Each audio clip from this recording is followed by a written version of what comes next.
Hello, my name is John and I'm the Science Education Manager here at Children's Museum Houston, and we are up in How Does It Work in our mezzanine area to check out chaotic motion using pendulums. Now if we start with the simple pendulum, they will lift the pendulum up, and when released, it'll travel away from and then back towards the starting point. This pendulum has one point of equilibrium right in the middle. And if you notice, the pendulum never travels past the starting height on the opposite side. This is called simple harmonic motion. Now, if we try it with a different pendulum that has 2 points of equilibrium at each joint, and what about this simple harmonic motion we just talked about? We're now seeing chaotic motion, where one section affects the motion of the others. Now, our triple pendulum has 3 points of equilibrium.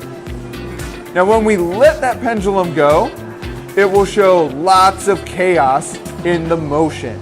Now come to How Does It Work and check this out.